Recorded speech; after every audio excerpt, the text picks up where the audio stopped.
Hey everybody, welcome to PowerStruggle, your number one place for comic books, superhero and anime bios, the best place to get all your info on your favorite supers. Today we have a great one, an origin story that has a plot twist that's thicker than peanut butter, one based off love and pain but built off revenge. For more videos on your favorite characters, please like and subscribe, it helps out a ton. Now without further more, let's hop straight into the video. Recently, one of DC's best anti-heroes made his way into the big screen. Yes, Black Adam, the almighty Black Adam, has recently made his debuts in theaters. Make sure you go and see that if you haven't. It's one of the best movies out right now. Now to get into the history of the marvelous supervillain.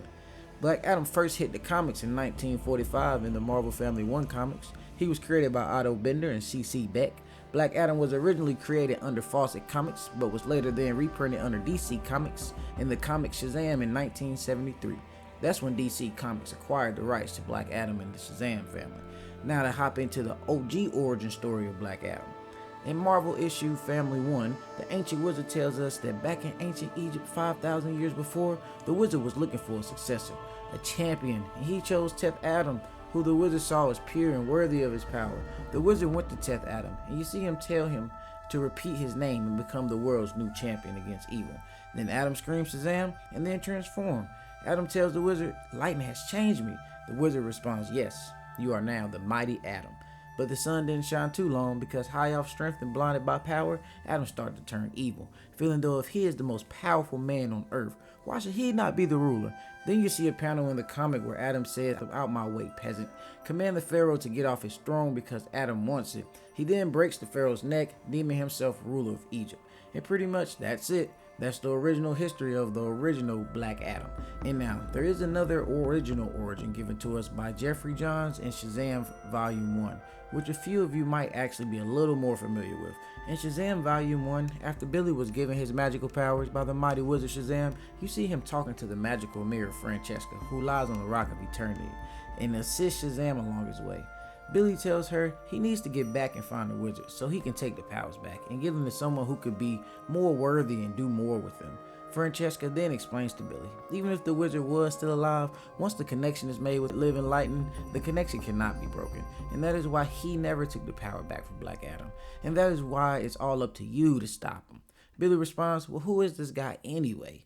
Francesca then gives Billy a vision of the ancient country Kahndaq, where she shows him a young boy who was enslaved and captured by a bunch of evil barbarians. The boy was separated from his family and forced to work in the pits. One day while being beaten, the boy was wishing himself dead, wishing all his pain and suffering could just end. A man smashed the barbarian, beating him in the head with a rock. To the boy's surprise, it was his last piece of family left, the boy's uncle. The boy then asked, "Where's the rest of our family? Where's my mom?" His uncle responded, "They're all gone. They're all dead." And before he could even finish his sentence, his uncle was stabbed from behind by another barbarian. The boy uncle then turns around and starts fighting the man, while screaming to his nephew, "Run!" The boy refuses to leave his uncle and told him he could not leave him. As they both started to give up hope, and the uncle apologizes for leading them nowhere, lightning struck, and they were transported to the Rock of Eternity, where the wizard spoke, "Hello, child." At this point, Billy says, "He's a kid? Like me? No wonder the wizard didn't want me to have these powers." He runs out to Black Adam and tries to reason with him, thinking he understands Black Adam's pain. Billy claims he knows why he wants to hurt people, because he wants to hurt people before they hurt him. Angered by the thought that Billy thinks he could relate to Adam, or that he even knows anything about him at all, he grabs Billy by the face and then uses his power to show him the rest of Adam's origin.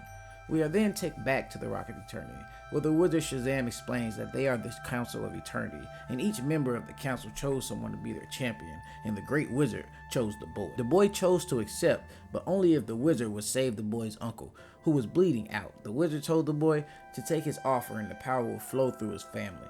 He told them both to speak his name and become his champion. At that point, they yell "Shazam!" and are given the wizard's almighty power, and the boy's uncle was saved. They were then sent back to Kahndaq to free their people and end their suffering. High on power and lost in revenge, the uncle wanted to go and kill all of the barbarians. But the boy felt with this power, they can create an era of peace. They can show the barbarians another way. As the boy hugged his uncle and told him his vision, his uncle cried and hugged him back. He stood up, held his hands high, and they yelled "Shazam!" And right before lightning could hit, Uncle Adam killed his nephew, wanting to claim the power for himself and unable to fathom the possibility of letting the barbaric animals that killed his people live.